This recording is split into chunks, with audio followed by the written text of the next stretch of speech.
dos aspectos emocionais da respiração, né? Desse link respiração e estado mental, né? Então eu queria introduzir esse tema de hoje falando que existem algumas pesquisas no meio acadêmico, no ambiente científico, sobre as estratégias não farmacológicas em saúde mental. Ou seja, eles estão fazendo alguns estudos sobre estratégias não farmacológicas, o que poderia ser usado como ferramenta no auxílio a esses estados emocionais. Uma dessas linhas de pesquisa é a respiração, né? A respiração e a meditação e as práticas contemplativas fazem parte dessa linha de pesquisa, tá? E aí eles, a partir dessas pesquisas, eles começaram a identificar o enorme potencial terapêutico que existe na respiração, como eu já vinha falando aqui com vocês esses dias. E alguns estudos e pesquisas chegaram a concluir que esses treinos com respiração, a partir dessas pesquisas, reduziam em muito algumas crises de ansiedade, reduziam a frequência das crises de pânico, eles reduziam a sintomatologia da depressão e eles foram comparados, inclusive, como efeito terapêutico com alguns ansiolíticos. Né? Eles foram equiparados, o efeito da respiração, com alguns ansiolíticos. Então, alguns mestres contemplativos, né, antigos, e aqui eu não estou falando nem de pesquisadores, nem de cientistas, eles já sabiam dessa alteração do estado mental e dessa relação entre respiração e mente. Né? Ou seja, eles já tinham, isso é um saber antigo, isso é um saber milenar, né? Para as tradições contemplativas. Mas até então não era um saber científico, era um saber apenas da espiritualidade, né? Sem bases científicas. E hoje o que eu queria trazer para vocês, antes de ingressar neste ambiente da espiritualidade, antes de falar da respiração no ambiente da espiritualidade, seria falar como a ciência enxerga esse processo, né? Como a ciência se debruça e vou trazer aqui uma pesquisa específica que trabalhou essa relação, né, da respiração com o estado mental. Como a gente também já tinha falado anteriormente, a nossa respiração, a gente vai desaprendendo, né? Ou seja, a criança respira uma respiração completa. Então, a criança, o bebezinho, nasce sabendo respirar perfeitamente e vai desaprendendo. Então, o falhando a nossa respiração está diretamente ligado com experiências emocionais. Ou seja, é como se a nossa personalidade, as nossas experiências emocionais fossem alterando o sopro, fossem alterando a respiração, fazendo com que a respiração se torne mais superficial, menos profunda, né? Uma respiração que atua só na superfície. E aí está diretamente ligado também a estados alterados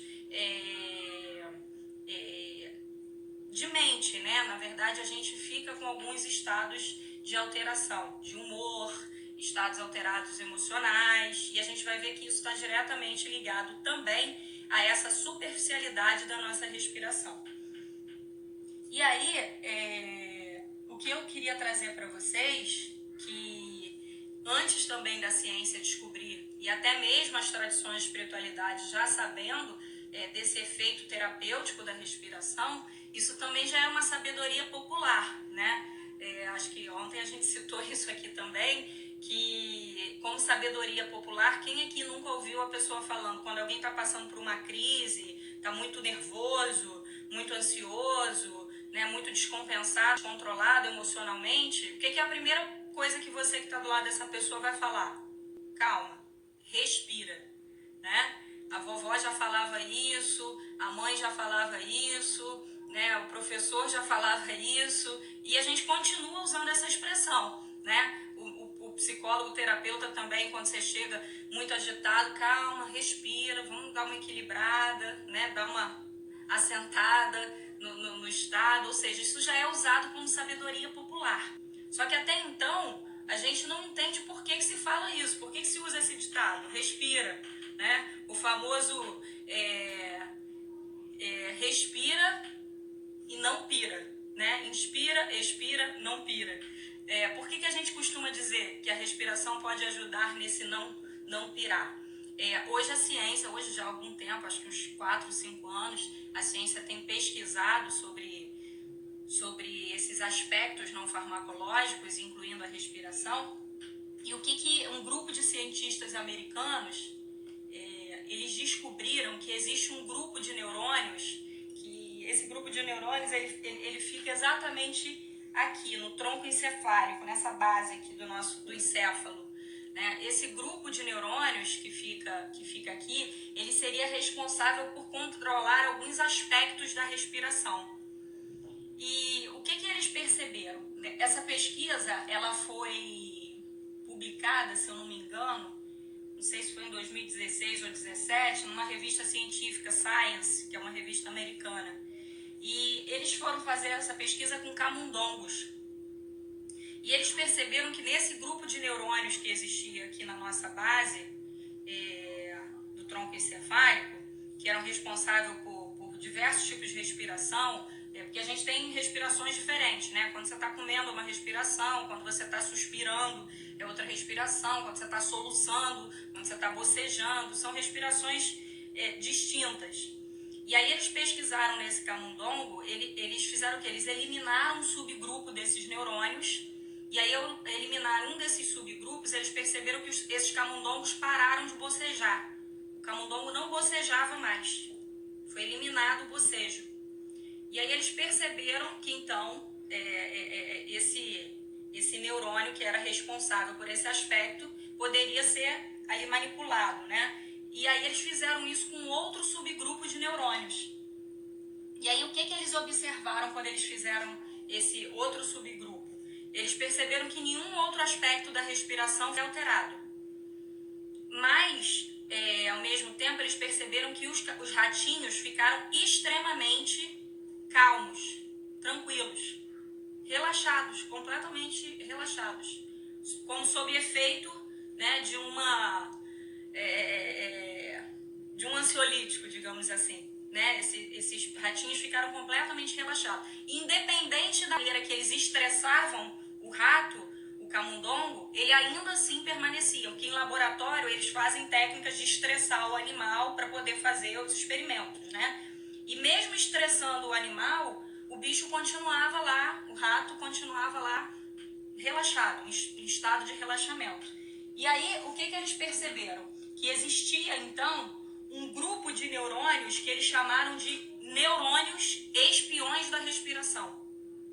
Ou seja, aqui no tronco encefálico existe um grupo de neurônios que chama-se neurônios, eles chamaram de neurônios espiões da respiração.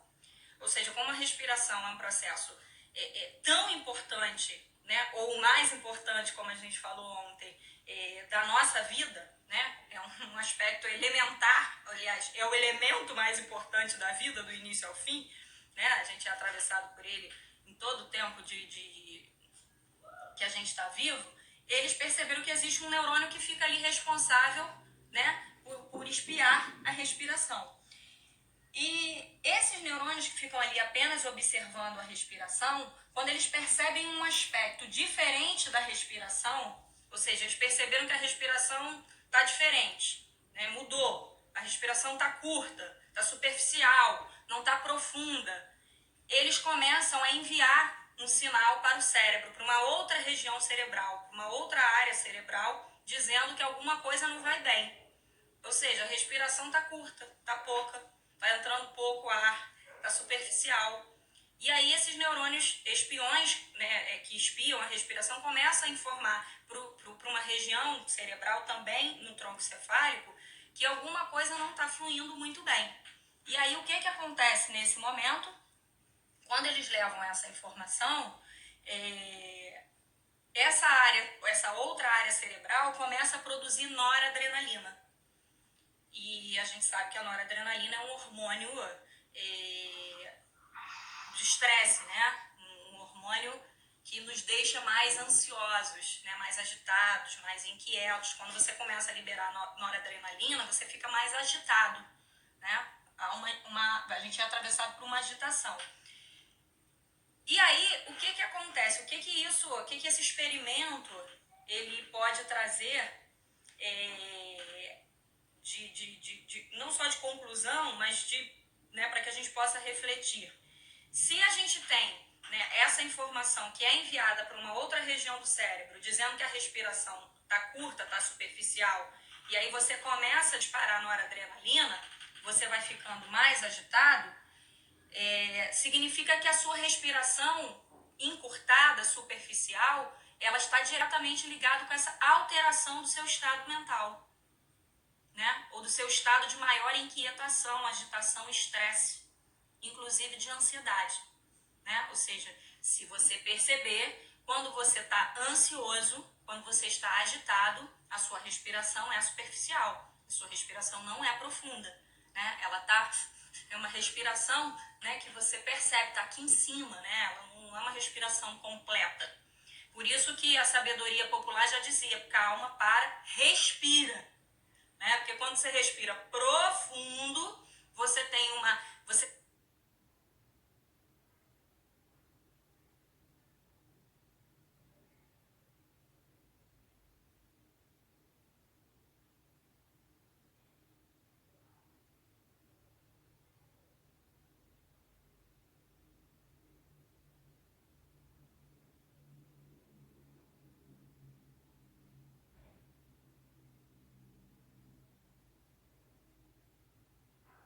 começa a enviar informação, né, para esses neurônios espiões para dizer que está tudo bem, que está tudo ok, para parar de produzir tanta noradrenalina.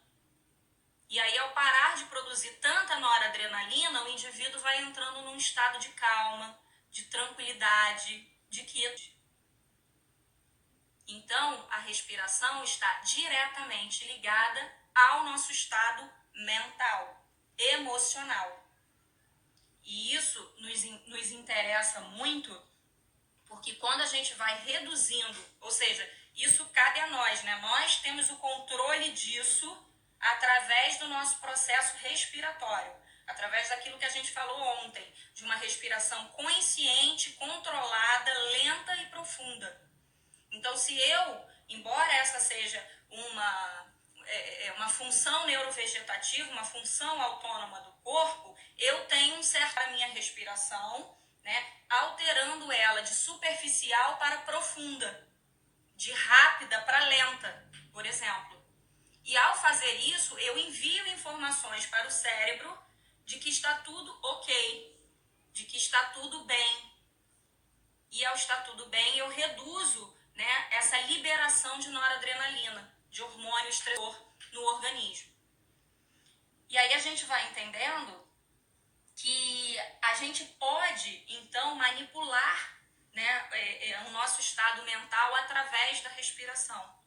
Que seria, assim, uma via de mão dupla, né? A respiração altera o nosso estado mental e nosso estado mental pode ser alterado pela nossa respiração. É uma via de mão dupla, né? Porque a gente está tudo aqui interconectado, está tudo ligado, está tudo aqui conectado, né? Então, se eu passo por uma emoção intensa, você vai ver que automaticamente você vai ter uma desregulação no teu corpo. Você já percebeu quando você está muito nervoso? Você tem sudorese, você tem taquicardia, você tem, né, palpitação. Algumas pessoas, né, começam a liberar secreção pelas narinas. Tudo isso são os hormônios que vão fazendo, né? Você às vezes fica com cheiros, né, mais intensos no corpo. Você vai perceber que isso tudo são respostas, né, do nosso organismo a um estado mental muitas vezes aflitivo, de inquietude. E como isso é automático, ou seja, eu tô tenso, automaticamente eu vou liberando isso e vou alterando a respiração. Então, a gente costuma dizer que o inverso também pode acontecer.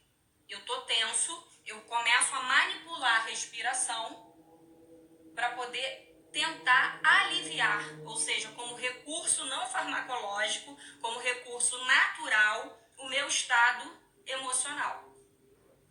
Aí você vai me perguntar, Bruna, isso vale para todos os casos?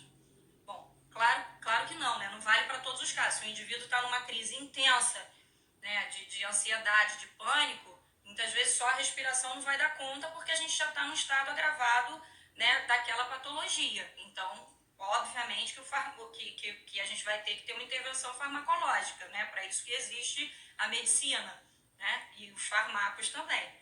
Mas em muitos casos, isso não seria necessário, porque eu poderia manipular, né, a minha respiração diariamente, com frequência, entendendo isso como uma prática diária, contínua, de equilibrar a minha respiração, de tomar consciência dos meus estados respiratórios, de começar a tomar consciência de como eu respiro e começar a alterar a minha respiração diariamente através desses exercícios e dessas práticas.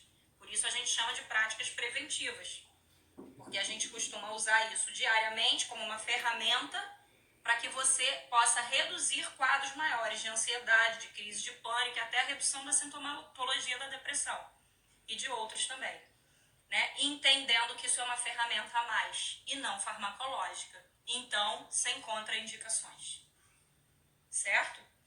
E aí a gente entendendo isso, que eu acho que é esse tipo de informação, ela é essencial, ela é elementar, ela está disponível a todas as pessoas, qualquer um pode ter acesso a ela, né? Ou seja, qualquer pessoa tem acesso à respiração, né? Todo ser humano respira.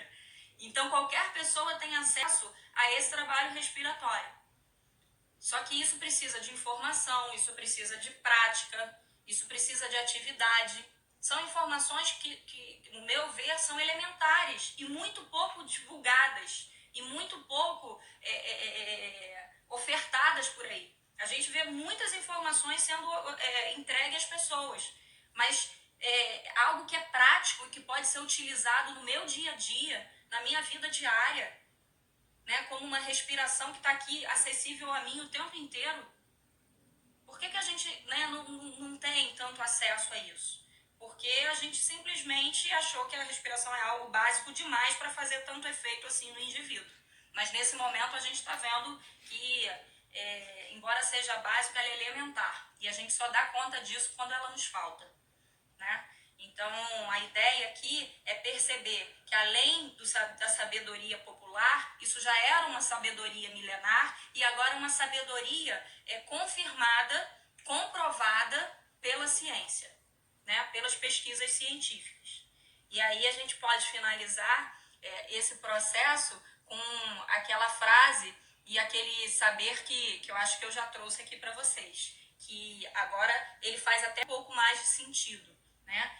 A mente é senhora dos sentidos, mas a respiração é a senhora da mente.